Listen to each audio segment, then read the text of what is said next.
선상수훈. 그게 한 겁니다. 이제 끝나고 이제 다 가시는 거예요. 무리를 떠나서 이제 가시는데 예수님 피곤하셨겠죠? 그래서 38절 보면 예수께서 고물에서 베개를 베고 고물이 어딜까요? 배 앞이에요, 뒤에요? 배 뒤편을 고물이라고 합니다. 보통 배 방향키 잡고 있는 선장이 뒤편에 앉아서 방향타 조정하고 이렇게 하는 거죠. 그 이물 그러면 뱃머리고요. 고물 그러면 배 뒤편을 얘기합니다. 베개를 베고 가죽방석이나 아니면 모래주머니 뭐 이런데 베고 이제 골아 떨어지신 거죠. 피곤하니까 이제 골아 떨어지신 겁니다. 피곤해가지고.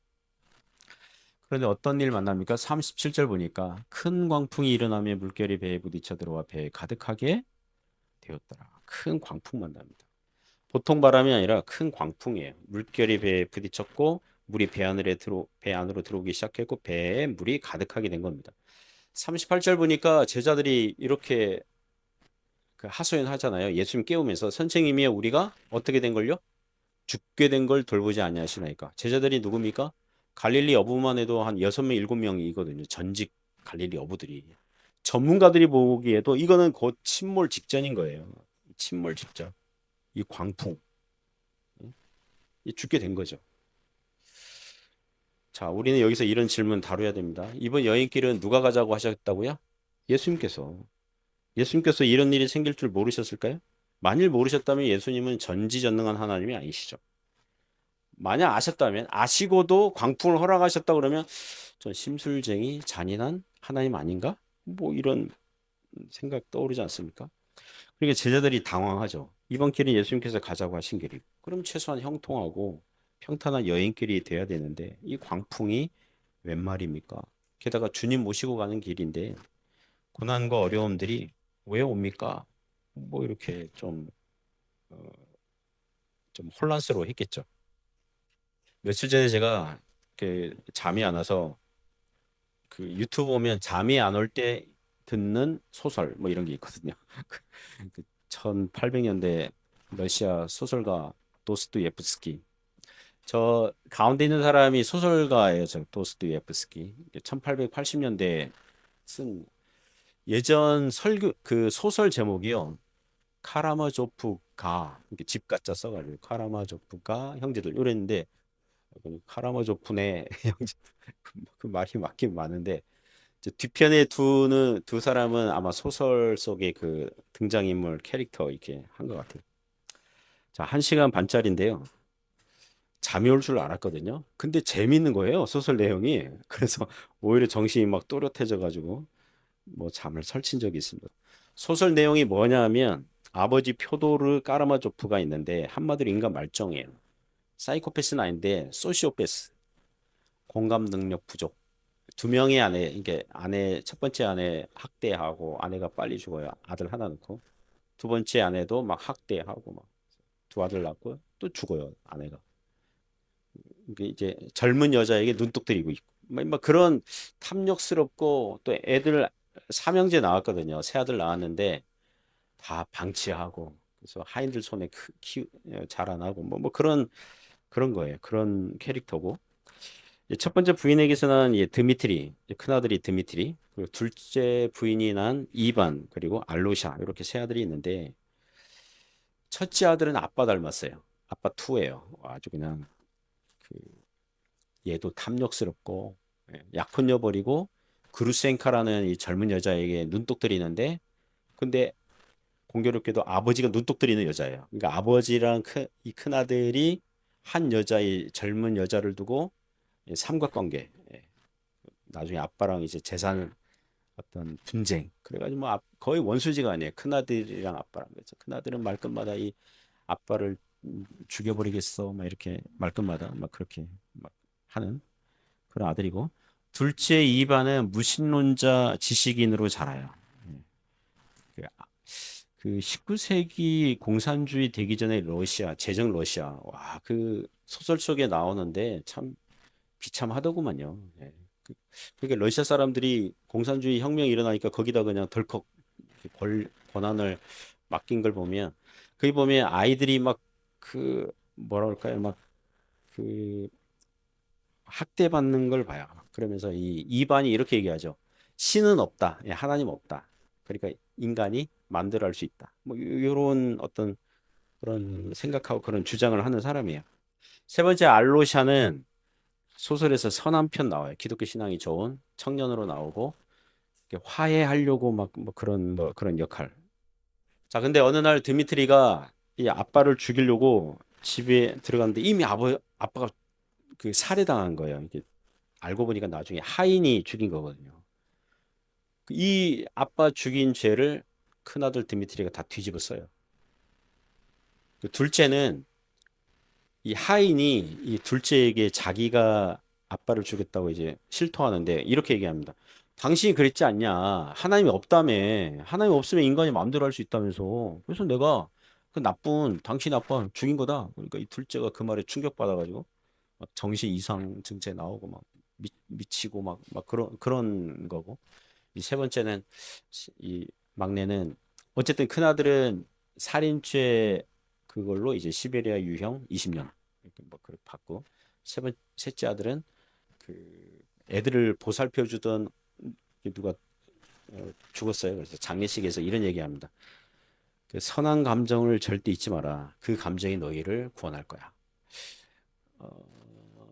그래서 제가 이렇게 소설을 이렇게 하여튼 뭐 들으면서 이 도스토예프스키도 하나님은 선하시고 옳으신가에 대한 답을 제대로 그러니까 찾긴 찾고 있는데 제대로 못한 채 이게 마지막 그 죽기 전에 마지막 소설이었다고 하더라고요. 그래서 이제 이 참 이걸 신정론이라고 하거든요. 신정론. 하나님은 옳으신가? 오늘 본문에서 제자들이 했을 법한 질문이죠. 예수님은 선하신가? 옳으신가? 예수님을 모시고 가는 배 광풍이 웬 말이야? 우리가 죽게 됐는데 왜 안 돌아보고 계신 거야? 이런 의심, 회의, 원망 어린 질문 하는 거거든요.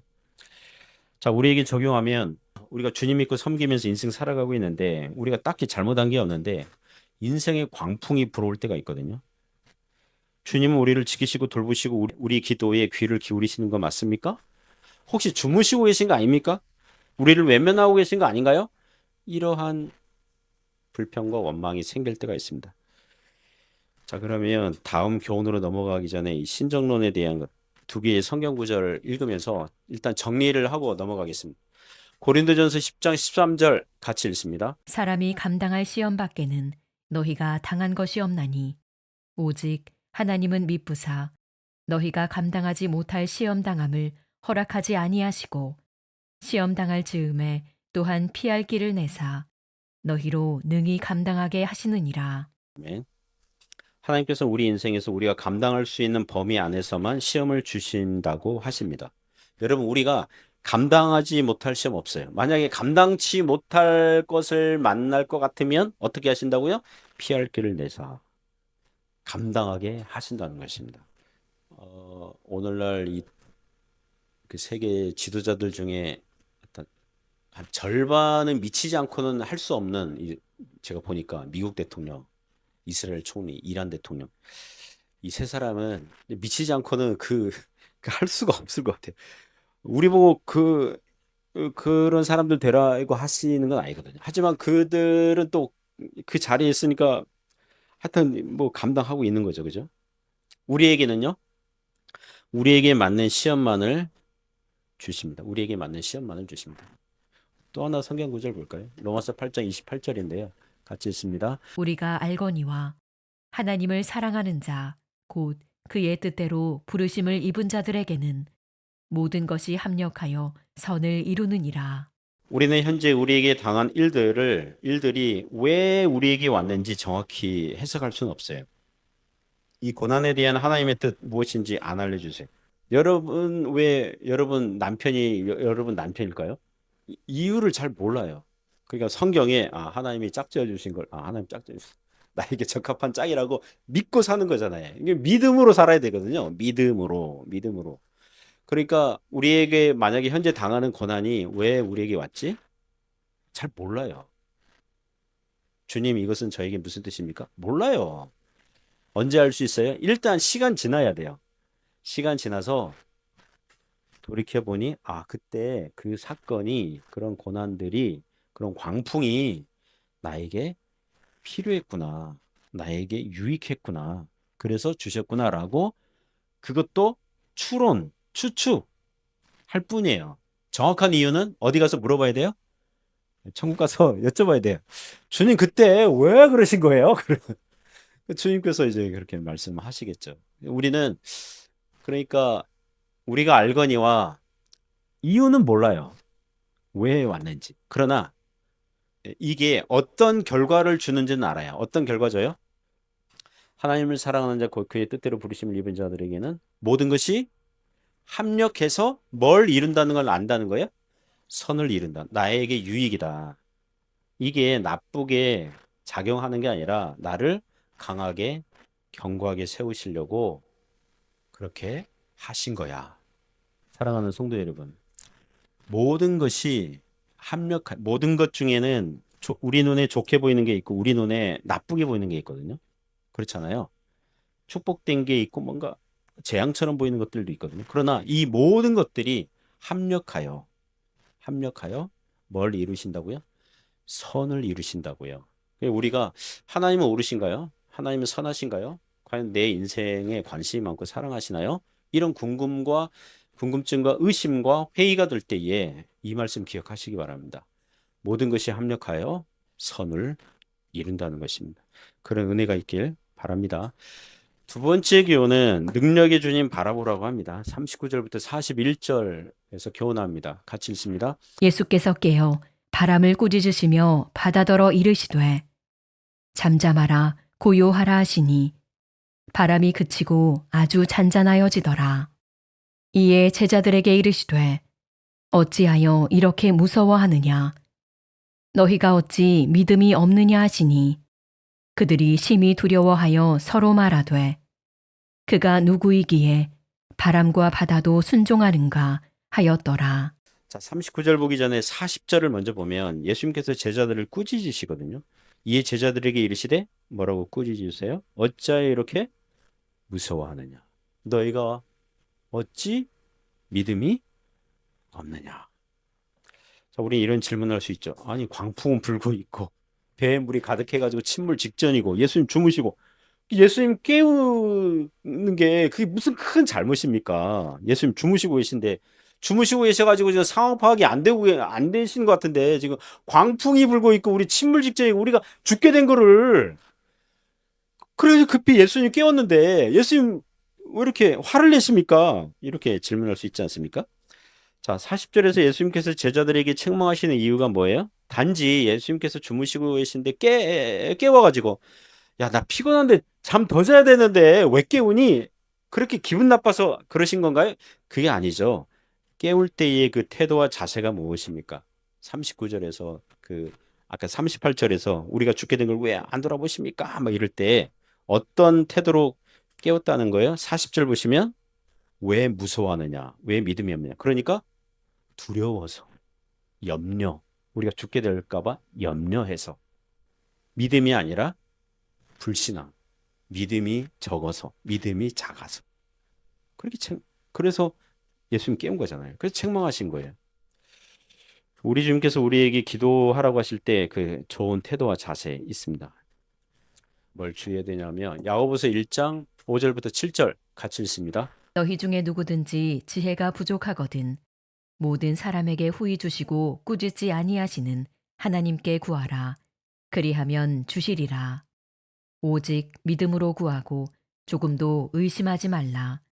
의심하는 자는 마치 바람에 밀려 요동하는 바닷물결 같으니 이런 사람은 무엇이든지 주께 얻기를 생각하지 말라. 자, 지혜가 부족하거든. 아, 어떤 일을 해야 돼? 이거 어떻게 해야 되지? 일을 내가 어떻게 감당하면 좋지? 어떻게 할까? 이렇게 지혜가 부족하거든. 누구에게 구하라? 모든 사람에게 후히 주시고 뭐 하지 아니하시는?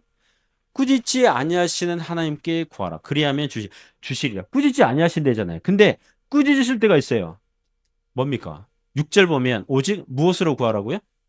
믿음으로 구하면 칭찬하세요. 그런데 조금 더 의심하지 말라. 의심으로 구하면 꾸짖으세요. 그때는 예수님처럼 꾸짖으시는 거예요. 왜 의심하였느냐? 왜 믿지 못하였느냐? 그렇잖아요. 사랑하는 성도 여러분, 기도할 때 믿음으로 구하시길 바랍니다. 믿음으로 구하십시오. 만약에 의심하면 바람에 밀려 요동하는 바다 물길을 왔다 갔다 하는 거죠. 이런 사람은 죽기 없기를 생각하지 말라. 의심으로 기도했는데 하나님께서 응답하셨어요. 그러면 의심으로 기도했는데도 기도한 대로 응답 받았어요. 그럼 이 사람은 응답된 게 이게 주님께서 주신 거라고 생각할까요? 지가 잘난 줄 알까요? 지가 잘난 줄 압니다. 믿음으로 구하지 않고 의심으로 구하는 자는 하나님께서 주신 건지 아니면 내가 잘한 건지 우연히 된 건지 몰라요. 그러니까 믿음이 잘할 수가 없어요. 의심으로 구하면.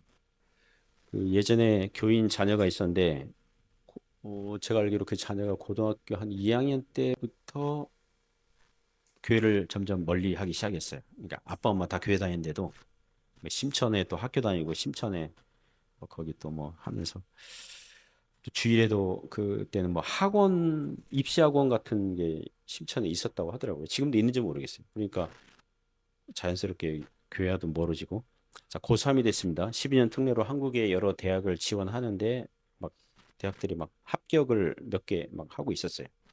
그런데 서울대에도 지원을 했어요. 그러니까 내심 서울대 그 합격을 기다리고 있었어요.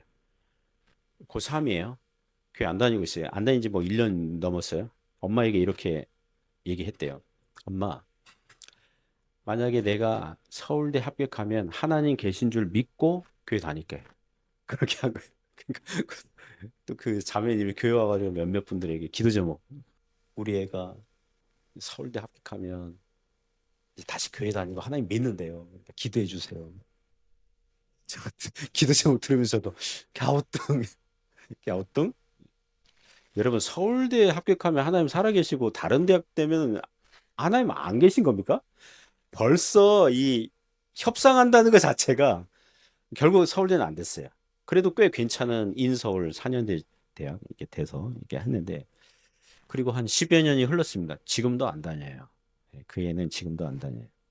그때를 돌이켜 보면 만일 하나님께서 서울대를 그 자녀에게 허락하셨다면 그 애는 교회 다녔을까요? 저는 아니라고 봐요. 아니라고 봅니다. 의심으로 하나님을 대하는 사람은요.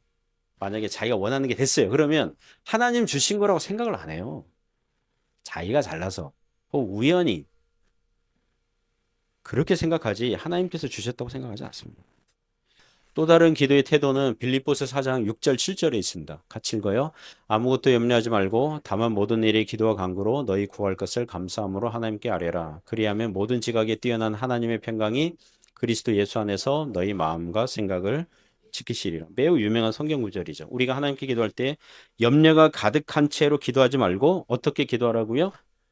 기도할 때에 이미 내가 기도는 하고 있는데 아직 응답은 없는데 미리 응답하여 주실 줄 믿고 감사의 태도로 기도하라는 것입니다. 오늘 본문의 제자들이 염려 충만, 두려움 충만으로 예수님 깨우고 막 요청했는데 그게 아니라 해결하여 주실 줄 믿고 깨워야 되는 거죠. 그런 태도로. 감사함으로. 우리가 하나님 신뢰하고 감사하며 기도할 때 하나님께서 기도하는 성도의 마음과 생각을 평강으로 지켜 주시는 것입니다. 그래서 기도하는데 여러분 마음에 염려가 있고 두려움이 있고 평강이 없으면 그거는 여러분이 지금 잘못된 태도로 하나님께 나아가고 있다는 증거예요. 하나님께 나아갈 때에 감사가 충만하고 또 신뢰하게 되고 믿음이 있고 마음에 평강이 있으면 하나님 뭐라고 할까요? 감사가 충만한 태도로 나아가고 있는 것입니다. 그 염려와 두려움이 있으면요. 의심하면요. 하나님을 의심하고 막 이러면요. 뭐랄까요? 다 부서져요. 이게 평안이 깨지는 겁니다. 평안이 깨지는 거예요. 우리 마음과 생각을 감사함으로 하나님께 나아갈 때 하나님께서 평강으로 함께 하시는 줄 믿습니다. 자, 그러면 39절 보시면 예수께서 깨어 39절 다시 한번 읽어볼까요? 예수께서 깨어 바람을 꾸짖으시며 바다더러 이르시되 잠잠하라 고요하라 하시니 바람이 그치고 아주 잔잔하여지더라. 41절 읽겠습니다. 그들이 심히 두려워하여 서로 말하되 그가 누구이기에 바람과 바다도 순종하는가 하였더라. 자, 제자들은 주님께서 잠에서 깨셔서 즉시 바람과 바다를 잔잔케 하실 줄은 전혀 예상하지 못했죠. 그가 누구이기에 바람과 바다도 순종하는가? 예수님은 잠에서 깨셔서 바람을 꾸짖으시고 바다에게 잠잠하라 고요하라 하셨어요. 잘 보시면요. 바람과 바다는 인격체가 아니에요. 그죠? 39절에 예수께서 깨어 바람을 꾸짖으시며 바람아 왜 이렇게 바람 불고 그래? 그렇게 꾸짖으셨잖아. 꾸짖으셨다는 건 그거잖아요. 너 어디 안정이라고 이렇게. 여러분 바람과 바다는요 인격체가 아니란 말이에요. 귀가 없어요. 또 생각할 수 있는 지성 이거 없어요. 마음 이거 없어요. 그냥 바람과 바다는 그냥 피조물이에요. 피조물. 동물도 아니에요. 동물도 아니라고요. 그냥 더 뭡니까? 그렇잖아요. 그냥 피조물이잖아요. 그냥 피조물. 그냥 자연 어떤 시스템에 의해서 지금 돌아가고 있는. 근데 꾸짖으셨단 말이에요. 마치 귀가 있고 마음이 있는 것처럼 주님의 말씀을 알아듣고 즉시 순종할 수 있는 것처럼 자, 누구를 위해서 예수님께서 이렇게 퍼포먼스 하고 계십니까? 제자들 위해서. 제자들 위해서.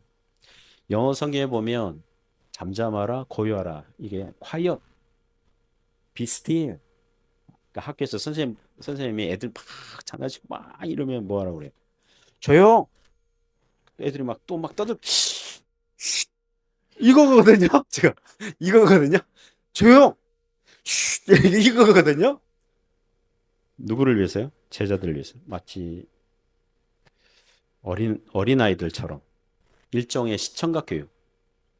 제자들에게 아주 그냥 각인시켜주고 있는 거죠. 집에서 어린애가 막 이렇게 하다가 문에 부딪혀서 넘어졌어요. 그러니까 엄마가 이렇게 하는 엄마 있잖아요. 애꿎은 문에게 야 너는 왜 우리 딸 걸려 넘어지게 해? 이 나쁜 녀석, 이 나쁜 문, 뭐 이렇게 애로 하여금 듣도록 뭐 그런 마치 그런 것처럼 문이 무슨 잘못이 있습니까? 원래 그 자리에 있는 건데 여러분 갈릴리 바다의 바람 무슨 잘못이 있습니까? 하나님께서 갈릴리 호수를 만드셨고 호수를 둘러싼 산들과 해수면이 200m 낮게 조성하신 분이 하나님이시잖아요. 바람을 만드신 분이 하나님이시잖아요. 그리고 하나님의 주권과 섭리 차원에서 그 광풍을 그 시간에 불게 하신 분이 하나님이시거든요. 우리 좀 다 아시는 거죠. 그런데 제자들에게 뭘 보여주려고요? 예수님께서 누구시기에 어떤 분이시기에 바람과 바다도 예수님에게 순종하는가? 라고 능력의 주님을 바라보도록. 우리가 알던 예수님이 아니시네? 단지 인간에 불과하신 분이 아니구나. 하나님이시구나. 창조주 하나님. 천지를 만드시고 다스리시고 통치하시는 그런 하나님이시구나. 우리 39절 잘 보면 잠잠하라 고요하라 그랬잖아요. 그러면 우리는 생각할 때 바람이 막 불어요. 쉬 하고 불어요. 그러면 바람이 좀 약해지게 되잖아요. 그럼 어떻게 될까요? 쉬 하다가 서서히 바람이 잦아지죠. 파도도 한 3m, 4m 막 파도가 막 치다가 바람이 약해지면 파도도 1m 뭐 이렇게 50cm 이렇게 찰싹하다가 이게 하잖아요. 자, 39절에 예수님은 어떻게 하신 거예요? 잠잠하라 고요하라 그러니까 바람이 막 하다가 서서히 잦아진 거예요? 아닙니다. 하다가 멈춰라 그러니까 바람이 안 불고 서서히 바람이 잦아진 게 아니라 바람이 확 하다가 푹 꽂힌 거예요. 파도도 막 3m, 4m 치다가 고요하라 그러니까 어떻게 됐어요? 쫙 잔잔한 서서히 파도가 작아지더라. 그게 아니라 촥, 막 광풍 불고 파도 치고 예수님께서 조용! 그러니까 뚝 그친 거예요. 모든 게 뚝 그친 거예요. 그러니까 제자들이 왜냐하면 만약에 예수님께서 잠잠해라. 그래서 서서히 잦아지고 파도도 서서히 그랬으면 우연이 된 거 아니야? 원래 바람이 원래 그냥 다 최절정하다가 이제 좀 서서히 잦아진 거 아니야? 뭐 이렇게 생각할 텐데 뚝 끝이 모든 게 그냥 뚝 끝이니까 아주 잔잔해지더라. 뚝 끝이니까 제자들이 예수님께서 이 바람과 파도를 잔잔하게 하신 것을 알 수밖에 없도록. 이것은 우리에게 제자들이 어떤 교훈 줍니까? 우리 예수님은 천지의 자연 생태계, 날씨, 환경도 다스리시는 창조주, 전능하신 하나님이심을 알려주는 것입니다. 그러면 천지 만물을 창조하시고 주님의 뜻대로 지금도 주관하시는 하나님께서 공중의 새도 돌보시고 들에 피는 들풀도 입히시는 하나님께서 주 예수 그리스도의 피값으로 구원하신 주님의 자녀들을 돌보시는 것은 당연하지 않겠습니까? 마땅하지 않겠습니까? 우리 주님은 살아계시고 역사하시는 줄 믿습니다. 우리 하나님은 세계 경제는 뭐 어찌할 수 없을 걸 아니요. 그 안에서 신자들이 살아갈 수 있도록 함께 하십니다. 돌보시고 역사하시고 적당하게 해주시고 일용할 양식 주시고 우리 자녀들을 생각할 때 우리 자녀들이 앞으로 먹고 살 수 있을 먹고 살게 하십니다. 오히려 부모보다 더 하실 수 있어요. 얼마든지. 우리 자녀들이 기독교 신앙이 과연 잘 자랄 수 있을까? 잘하실 수 있습니다. 부모와 함께 하신 하나님께서 자녀와도 함께 하시고요. 그 자녀들과도 함께 하시고요. 우리 주님은 살아계셔서 역사하십니다. 주무시지도 않고 졸지도 않으시고 깨어 우리를 지켜주시는 줄 믿습니다. 그런 믿음으로 살아가시기를 주님의 이름으로 축복합니다.